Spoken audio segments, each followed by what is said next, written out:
오늘 믿음의 여인 마지막 시간으로 우리 막달라 마리아에 대해서 한번 살펴보고자 합니다. 막달라 마리아가 왜 무덤에 갔는지에 대해서, 그리고 그곳 가운데서 어떻게 우리 주님을 만나 변화되었는지에 대해서 한번 살펴보고자 합니다. 성경에는 많은 마리아가 등장합니다. 우리 지난 시간에 들었던 예수님의 어머니 마리아, 그리고 마가 요한의 모친 마리아, 마르다의 동생 마리아, 야고보와 요새의 어머니 마리아, 로마 교회 성도의 마리아. 몇 명 얘기했죠? 기억 못 하시죠? 네, 5명 얘기했습니다. 5명 얘기했는데 오늘 본문의 주인공 되는 또 막달라 마리아까지 6명, 또 더 많은 마리아가 아마 나타날 겁니다. 그 시대에 마리아라는 이름만큼 흔한 이름이 없었습니다. 특별히 오늘 본문에 나타난 이 막달라 마리아가 왜 부활의 첫 증인이 되었는지, 왜 귀한 일에 쓰임을 받았는지, 왜 무덤에 갔는지 오늘 한번 살펴보고자 합니다. 먼저 그러면 막달라 마리아가 누구인지를 알아야 되겠죠. 막달라 마리아는 갈릴리 호수 서쪽에 막달라라는 곳에 살았기 때문에 막달라 마리아입니다. 그냥 이름은 마리아고요. 막달라 지방에 살아서 마리아, 그렇게 불렀습니다. 막달라 마리아가 어디에 처음 등장하냐면 누가복음 8장에 등장하는데, 7 귀신이 들려 고생하다가 예수님의 그 은혜, 예수님이 불러주셔서 그 귀신을 쫓아내심으로 고침을 받은 이후에 예수님을 따라다녔습니다. 그 후에 마지막까지 예수님을 따르며 복음 사역에 헌신하였고, 최후의 순간 예수님이 십자가에 달리실 그때에도 막달라 마리아는 그 현장에 있었습니다. 또 예수님이 죽은 후에 무덤으로 찾아갔다가 부활하신 주님을 목격하게 되었고, 제일 먼저 제자들에게 달려가 부활의 소식을 전하는 부활의 첫 증인이 되었습니다. 그럼 여기서 질문을 하나 해볼 수 있습니다. 왜 마리아는요, 안식 후 첫날에 예수님의 무덤으로 갔을까요? 이 처음 간 마리아, 이것 때문에 많은 우리 목사님들이 재밌는 설교를 하셨더라고요. 제가 이것 때문에 여러분 설교를 들어보면서 이런 말씀을 하시는 분도 봤습니다. 교회에 여성도들이 많아서, 여자가 많아서 믿음이 좋아서 갔다. 그 다음에 남자는 겁이 많아서, 간이 작아가지고 쫄보라가지고 그래서 못 갔다. 근데 그게 어떻게 보면 좀 일리는 있는 것 같습니다. 십자가에 달리실 때 그 앞에 제자들이 있었습니까? 없었습니까? 이제 헷갈립니다. 그죠? 한 명 있었습니다. 한 명. 누가 있었죠? 요한은 있었습니다. 하지만 11명, 10명은 다 어디로 갔습니까? 도망갔습니다. 아무도 없습니다. 여자들이 예수님의 그 최후의 순간을 지키고 있었다. 그러니 그 마리아는 믿음이 좋아서, 간이 커서, 그 로마 군병이 지키고 있으나 간이 크니까 갔다. 또 이런 말들이 있습니다. 여자들이 말을 많이 하니까 예수님 부활한 걸 처음 봐야 빨리 말할 거 아니가. 남자들은 말도 못하는데 그 복음을 전하지도 못할 거야. 이렇게 우스갯소리를 보았는데, 여러분, 막달라 마리아가 왜 갔는지 이거에 대해서 우리가 알려면요, 유대인의 장례 풍습을 조금 알아야 합니다. 저희 나라는 3일장, 5일장, 7일장, 길게는 이렇게 드릴 수도 있지만은 보통은 3일장 그렇게 드리죠. 조금의 시간의 텀을 두고 이제 고인에 대해서 애도를 하고 기억하고 여러 가지 입관, 발인 형태로 이렇게 장례를 진행하는 것을 봅니다. 근데 유대인들의 장례는 조금 다릅니다. 유대인들의 장례는요, 그 사람이 죽은 후에 24시간 안에 무조건 매장을 하여야 합니다. 왜 24시간 안에 매장을 하여야 되냐면 신명기 말씀에 정확하게 그 이유에 대해서 설명하고 있습니다. 신명기 21장 22절입니다. 사람이 만일 죽을 죄를 범함으로 내가 그를 죽여 나무 위에 달거든 그 시체를 나무 위에 밤새도록 두지 말고 그날에 장사하여 내 하나님 여호와께서 내게 기업으로 주시는 땅을 더럽히지 말라. 나무에 달린 자는 하나님께 저주를 받았음이니라. 아멘. 시체를 매장하지 않고 내버려 둔다는 것은요, 하나님의 기업으로 주신 땅을 더럽히는 죄를 짓는 거라고 생각했습니다. 그렇게 하기 위해서 무조건 24시간 안에 매장을 해야 됐던 거죠. 또 다른 의미에서는 창조의 섭리를 지키기 위해서입니다. 우리의 몸을 하나님께서 무엇으로 지어주셨습니까? 흙으로 지어주셨죠. 흙으로 지었으니 흙으로 돌아가는 것. 그러니까 빠르게 매장하여서 빨리 몸을 썩게 하여 흙으로 돌려보내는 것이 고인에 대한 예우라고 생각했습니다. 그래서 예수님도요, 바로 매장을 했습니다. 돈 많은 유대인들은요, 살아생전에 매장지를 구하는 것이 유행이었습니다. 그래서 예수님의 무덤은 누가 기부를 하였지요? 아리마다 사람 요셉이라는 사람이 자신이 무덤으로 쓰려고 했던 그 굴을 예수님께 드렸습니다. 하지만 돈이 많지 않았던 유대인들은요, 그렇게 할 수가 없죠. 그러니 아무런 밭을, 조그마한 밭을 사서 조금 땅을 파 그 위에다가 시체를 묻었습니다. 그러다가 사람들에게 밟혀지기도 하고 부정을 타기도 하고 여러 어려움들을 겪게 되는 것을 보게 됩니다. 그런 것을 봤을 때 유대인들이 매장을 빨리 해야 되는구나, 이 장례의 풍습을 우리가 인식하면서 그 장례의 모습을 조금 더 살펴보아야 됩니다. 더 나아가서 매장할 때는 남녀의 구분이 더 확실했습니다. 운구하는 사람들은 무조건 남자들이 맺습니다. 탈무드에 보면 유대 남자들은 자기 아내를 위해서 피리 부는 사람, 곡하는 사람 2명을 꼭 택해야만 했습니다. 마태복음 9장에 보면 나와 있습니다. 예수께서 그 관리의 집에 가사 피리 부는 자들과 떠드는 무리를 보시고, 그 관리의 집에 지금 뭐가 난 거죠? 장례가 난 겁니다. 피리 부는 사람이 있다는 것은 지금 그 관리의 집에 뭔가 일이 일어났다는 이야기입니다. 마태복음 11장에도 비슷한 내용이 있습니다. 이르되 우리가 너희를 향하여 피리를 불어도 너희가 춤추지 않고 우리가 슬피 울어도 너희가 가슴치지 아니함과 같도다. 무슨 의미입니까? 피리 불어도 슬퍼, 너희가 춤추지 않는다는 것은 슬픈 일이 일어났다는 거죠. 장례가 일어났다는 겁니다. 슬피 울어도 가슴이 치지하지 아니한 것 같다. 이 모든 것들을요, 다 누가 준비했다고요? 남자들이 준비했습니다.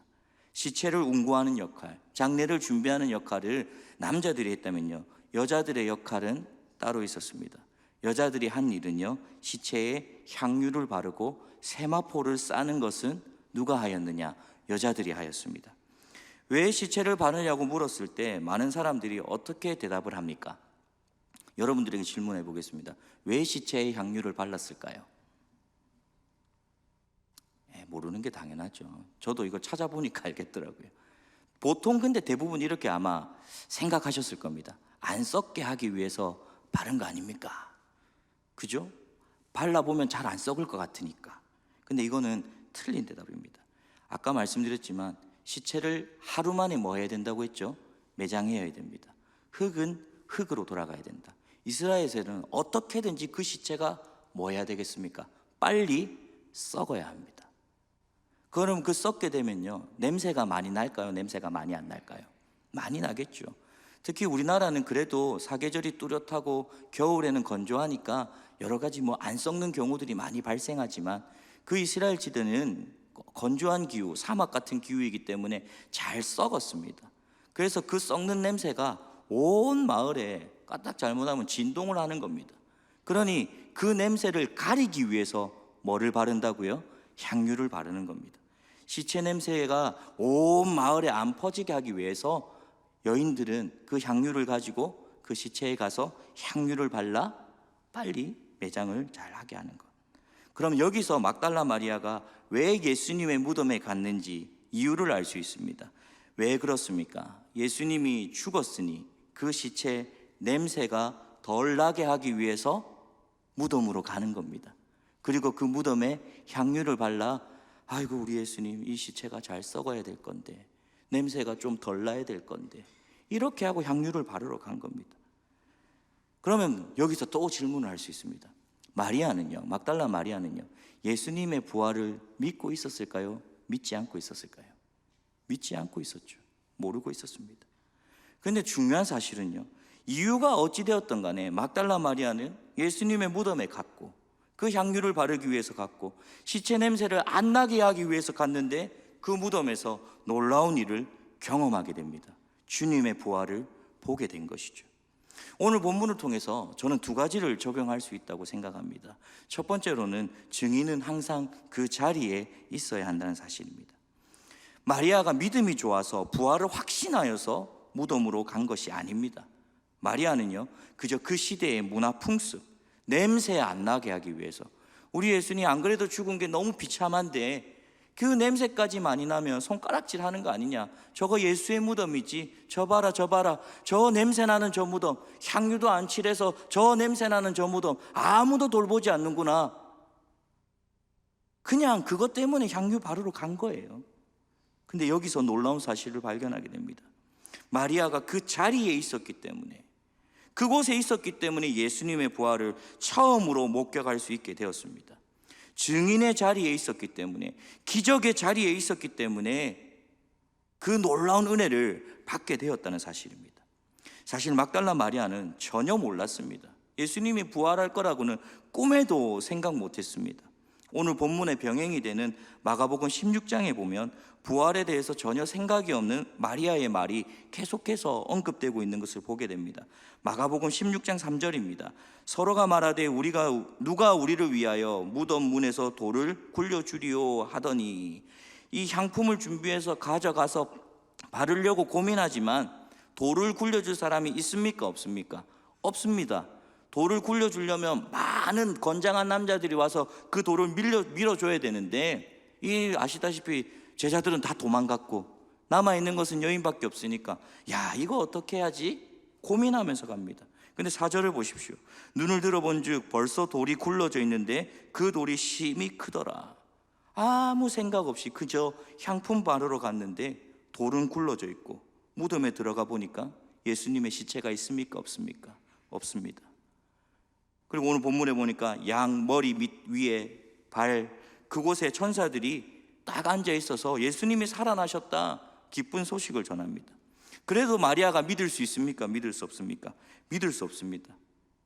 우리 오늘 본문에 돌아가서 14절입니다. 우리 14절을 다시 한번 읽어볼까요? 같이 한번 읽어보겠습니다. 이 말을 하고 뒤로 돌이켜 예수께서 서 계신 것을 보았으나 예수이신 줄은 알지 못하더라. 뒤에 지금 누가 서 있어요? 예수님이 서 있어요. 근데 마리아는 알아봅니까? 알아보지 못합니까? 알아보지 못합니다. 예수님께서는 분명히 제자들과 그를 따르는 무리들에게 끊임없이 얘기하셨습니다. 나는 죽을 거야. 근데 죽고는 어떻게 한다고요? 다시 살아날 거야. 부활할 거야. 주님은 끊임없이 그 제자들과 많은 무리들에게 얘기했습니다. 수없이 많은 이야기를 하였지만은요, 아무도 그들은 믿지 않았습니다. 마리아도 마찬가지입니다. 몹시 떨고 울고 시신이 어디 갔는지 한탄만 합니다. 직접 예수님께서 뒤에 서 계신데 예수님이신 줄 알지 못하고 그저 울고만 있습니다. 여러분, 근데 우리의 모습이 그런 모습 아닙니까?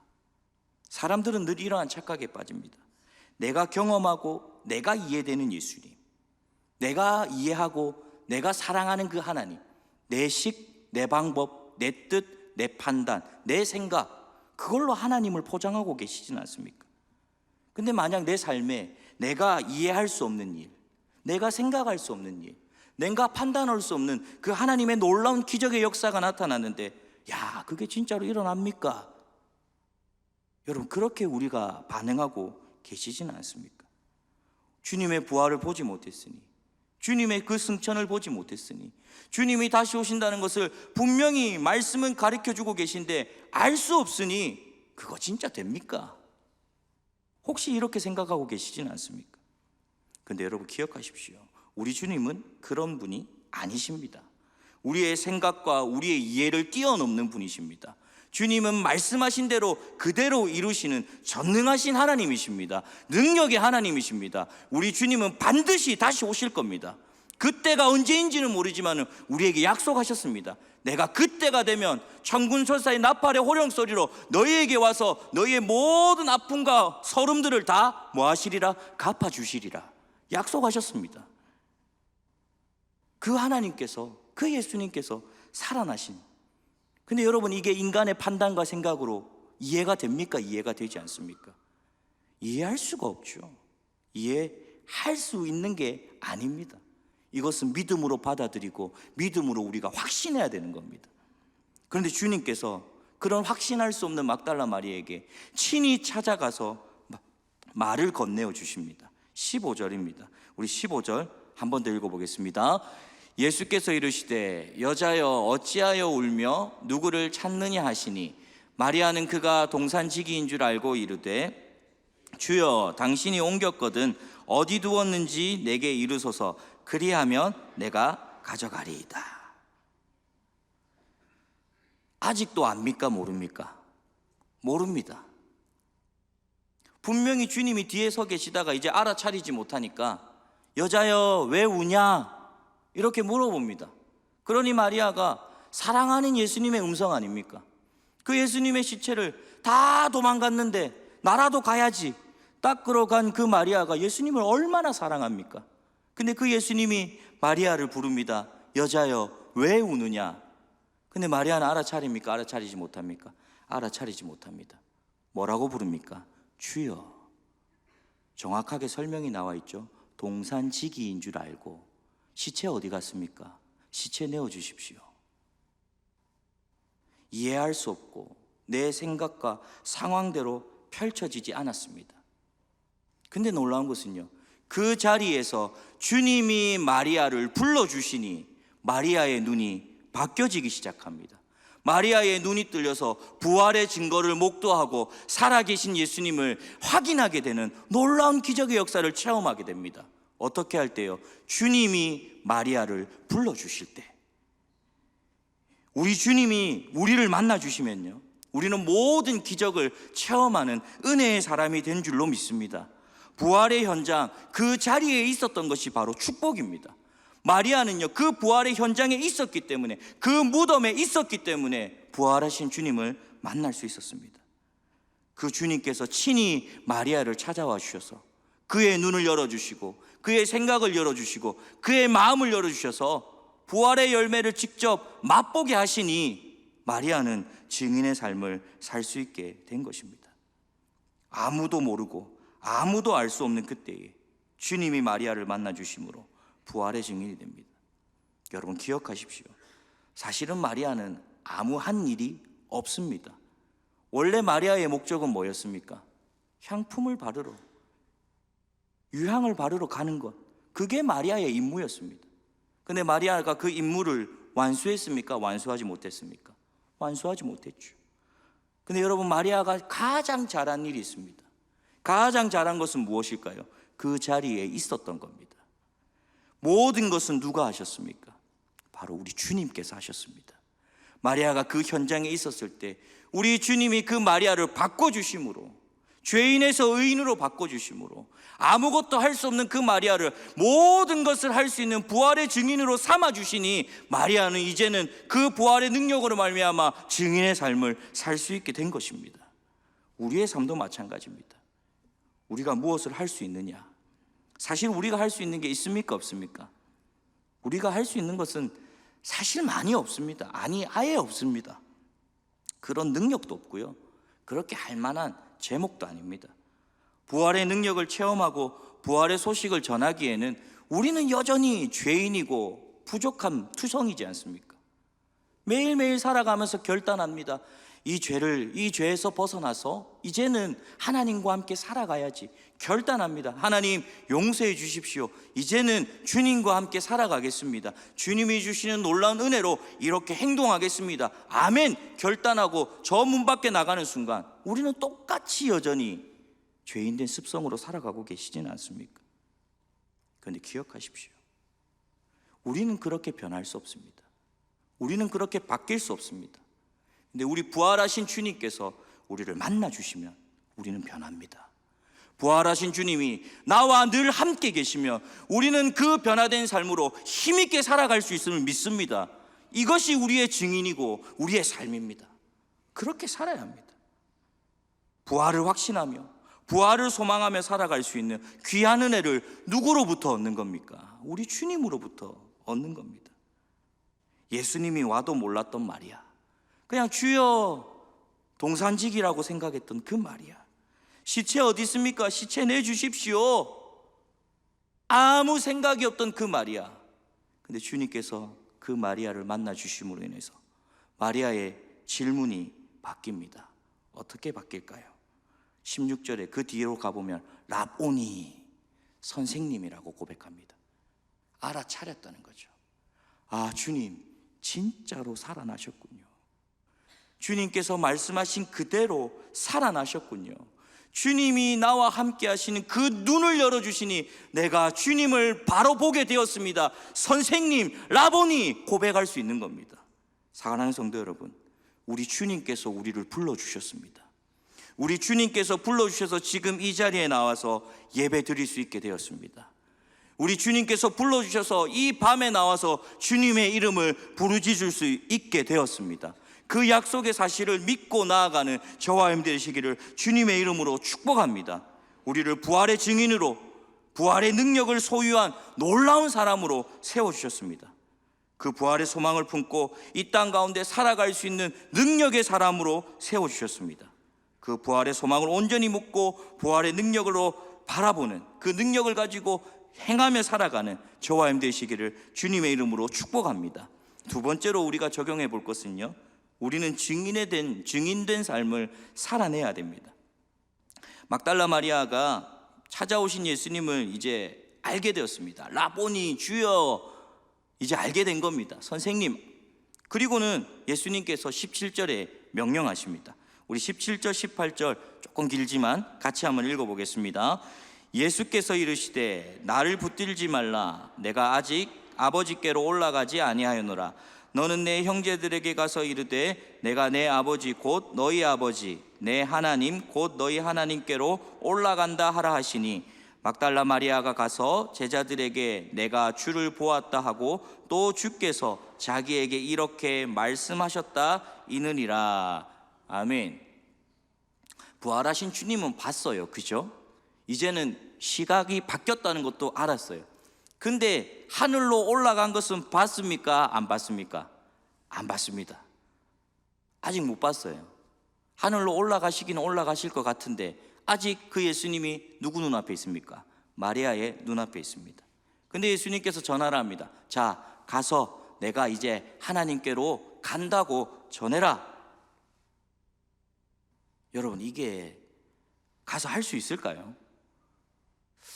제가 이 설교를 준비하면서 나는 가서 할 수 있을까 고민해 보니까 못할 것 같습니다. 예를 들어 이겁니다. 이제 제가 부활하신 주님을 만나서 이제 주님이 하늘로 간대. 교육자실 가서 목사님들 부활하신 주님이 천국 간대요. 그럼 전부 다 어디 보자 이럴 것 같아요. 그래서 말 못 할 것 같습니다. 근데요, 마리아는 어떻게 합니까? 그 말을 듣는 즉시 누구에로 달려갑니까? 제자들에게로 달려갑니다. 그리고는 전하기 시작합니다. 죽으시고 부활하시고 승천하신 예수님, 그 예수님께서 가르친 그것을 제대로 알려주어라 명령하시니 그대로 행합니다. 근데 마리아가 전한 그 말을 다들 믿습니까? 믿지 않습니까? 믿지 않습니다. 자신들의 상식으로 이해할 수 없는 일, 살아났다고도 이해를 못하겠는데 하늘로 간다고, 예수님 어디 있는데 설명해봐, 이렇게 말하는 제자들 그 사이에서 마리아는 마치 미친 여자가 되는 것 같습니다. 근데 여러분 기억하십시오. 마리아는 확신했습니다. 확신한 대로 그대로 살았습니다. 그리고 전했습니다. 왜 그렇습니까? 부활의 주님을 직접 만났기 때문입니다. 부활의 주님이 내 삶 가운데 확실히 함께 하신다는 사실을 믿었기 때문에 아직 일어나지 않는 일, 내 판단대로 내 생각대로 일어나지 않는 그 일들, 이해할 수 없는 그 일들이 일어난다 할지라도 믿을 수 있는 놀라운 은혜를 얻게 되었습니다. 그러니 뭐합니까? 행하는 겁니다. 여러분, 증인의 삶이 그러합니다. 증인은요, 자신이 보고 배운 것에 대해서 확실하게 말할 수 있어야 됩니다. 그래서 막달라 마리아는 믿음의 여인이었습니다. 자신이 한 것은 아무것도 없었지만 부활의 첫 증인이어서 자신이 보고 들은 것을 그대로 전했습니다. 증인의 삶을 살아내었습니다. 제자들이 믿지 않고 오히려 그를 비난하여도 멈추지 않았습니다. 아직 예수님이 승천하시고 다시 오신다는 것을 보지 못했지만 확신합니다. 부활하신 주님께서 우리의 삶에 그렇게 역사하실 것이다 확신하여 제자들에게 전합니다. 우리는 여기서 믿음의 삶을 다시 한번 배웁니다. 여러분, 우리가 사는 세상이 이런 세상 아닙니까? 확실하지 않는 세상 가운데서 확실하지 않는 삶을 살고 있습니다. 내일이 어떻게 될지, 아니 이 예배가 끝나고 저 문 밖에 나서서 무슨 일이 벌어질지 아무것도 모르는 불확실한 세상 가운데서 우리는 살아가고 있습니다. 그런데 여러분 기억하십시오. 우리는 확실한 것이 하나가 있습니다. 부활하신 주님이 나와 함께 하신다면, 불확실한 세상 가운데서 아무 걱정, 근심, 염려 없이 살아갈 수 있는 놀라운 은혜를 주시는 그분이 우리와 함께 하신다면요, 우리는 이 세상 가운데서 놀라운 일을 일으킬 수 있는 증인의 삶을 살아낼 수 있습니다. 우리는 그런 사람입니다. 위대한 사람입니다. 놀라운 사람입니다. 기적의 사람입니다. 주님이 우리의 삶을 지키시고 우리의 삶을 인도하시기에, 늘 임마누엘 되시는 그 하나님께서 우리와 함께 계시기에 우리는 불확실한 세상 가운데서 소망을 품고 살아갑니다. 예수님의 죽으심으로 절망 가운데 살아가는 것이 아니라 부활하시고 천국에 가셔서 다시 오실 그때를 확실히 믿고 기다리는 믿음의 세대가 되었습니다. 여러분 기억하십시오. 험한 세상 가운데, 이 세상 가운데 유일한 소망은 예수 그리스도입니다. 다른 것이 우리의 소망이 되지 않습니다. 다른 것이 우리의 전부가 되지 않습니다. 오직 예수 그리스도가 우리의 소망이고 예수 그리스도가 우리의 전부이십니다. 그 주님께서 다시 오셔서 우리를 회복시키시겠다 약속하셨습니다. 이 소망은 사라지지 않는 한 우리는 늘 주님의 은혜 가운데 살아갈 수 있게 되는 것입니다. 말씀을 맺겠습니다. 여러분은 지금 어디에 계십니까? 우리의 자리가 어디라고 생각하십니까? 막달라 마리아는 부활의 현장에 있었습니다. 물론 우리 주님께서 막달라 마리아를 불러주시고 알려주시고 그 눈을 열어주셨기 때문에 부활의 증인이 되었습니다. 하지만 기억하십시오. 내가 원하는 자리인지 주님께서 원하는 자리인지 우리의 자리가 어딘지 확실하게 알아야 합니다. 근데 여러분들이 서 계신 그 자리는요, 우리가 간 자리가 아니라 주님께서 불러주신 자리입니다. 우리 주님께서 여러분들을 사직동교회에 불러주셔서 이 사직동교회 성도로 세워주시고 여러분들을 통하여 이 교회를 세워가고 이 땅을 변화시키는 놀라운 믿음의 일꾼으로 불러주셨다는 사실을 기억하시기를 바랍니다. 23년도 주님의 은혜로 잘 달려왔습니다. 다가올 24년도 주님의 은혜로 잘 달려갈 줄로 믿습니다. 주님께서 우리와 함께 하시니 우리는 걱정 없이 달려나가면 될 줄로 믿습니다. 이것이 은혜이고 축복입니다.